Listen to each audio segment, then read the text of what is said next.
एक परिवार में बच्चा पैदा हुआ, लेकिन उस बच्चे का चेहरा देख माता पिता खुश से ज्यादा हैरान हो गए, क्योंकि उस बच्चे का जन्म के साथ ही मुंह में एक दांत था। जी, माता पिता हैरान। उन्होंने घर के नवजात को एक जैन मुनि को दिखाया, तो जैन मुनि ने बच्चे के चेहरे को देखकर कहा, ये बच्चा तो बड़ा होकर राजा बनेगा, लेकिन अगर आपने इसका दांत निकलवा दिया तो ये राजा बनाने वाला बनेगा। जैन मुनि की वो बात सही साबित हुई और आखिर में वही हुआ। इसी बच्चे को बड़े होकर लोगों ने आचार्य कौटिल्य, विष्णुगुप्त या फिर चाणक्य के रूप से जाना।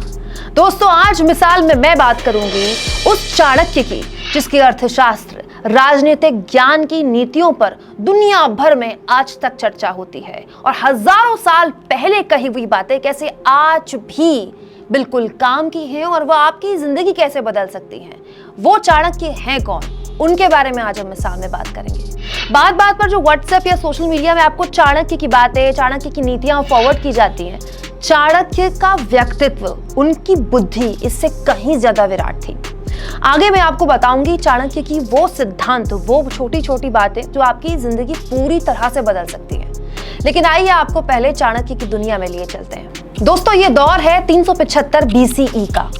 उस वक्त के मगध यानी कि आज के बिहार में पैदा हुआ कौटिल्य नाम का ये बच्चा इतना चतुर और तेजस्वी था कि उसके आसपास के लोग भी उसकी बुद्धिमत्ता देखकर हैरान हो गए।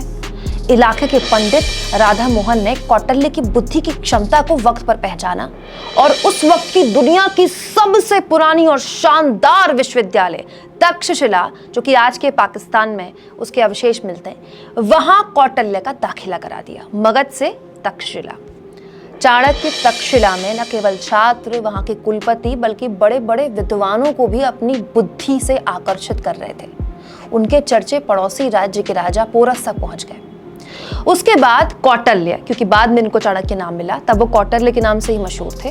कौटिल्य वापस अपने राज्य मगध आ गए और अपने राज्य की बुरी हालत देखकर बहुत दुखी हुए।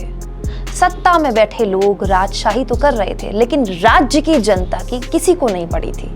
तब कौटिल्य ने चंद्रगुप्त को अपने जीवन का लक्ष्य बनाया और वहां से शुरू हुआ कौटिल्य के चाणक्य बनने का सफर।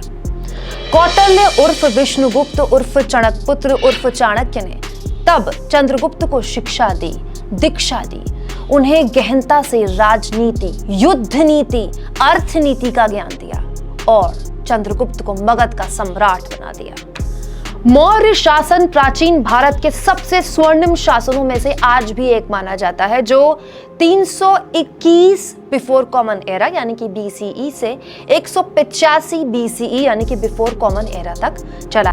दोस्तों, ये मौर्य साम्राज्य पहला अखिल भारतीय साम्राज्य बना, यानी कि अकेला इकलौता पहला साम्राज्य जिसने ज्यादातर भारतीय क्षेत्रों को कवर किया।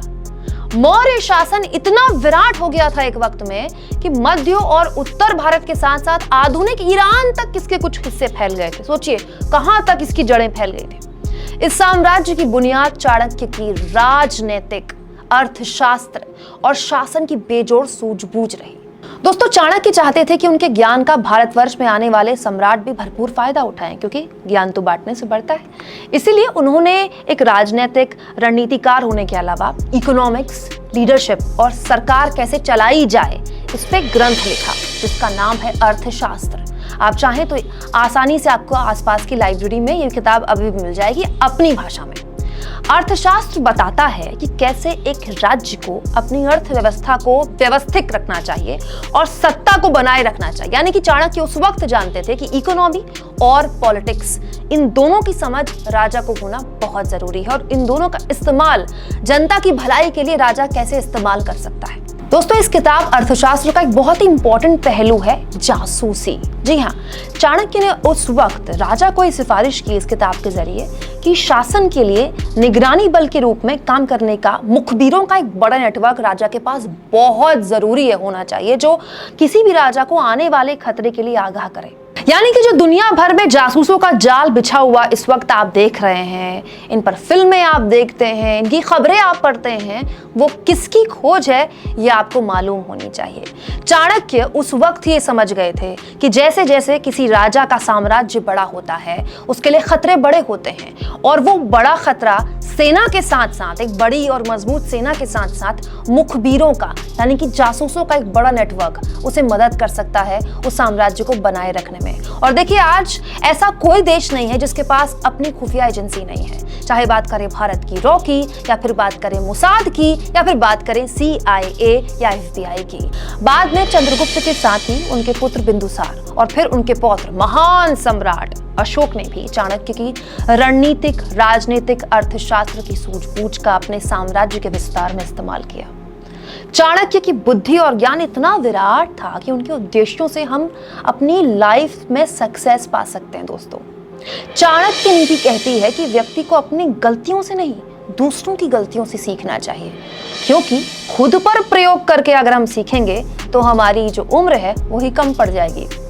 चाणक्य कहते थे कि व्यक्ति को हमेशा शिक्षा ग्रहण करते रहनी चाहिए, क्योंकि शिक्षित व्यक्ति का हमेशा सम्मान होता है, और शिक्षा ग्रहण करने की, हमेशा कुछ नया सीखने की कोई उम्र नहीं होती, ना ही कोई निश्चित वक्त होता है।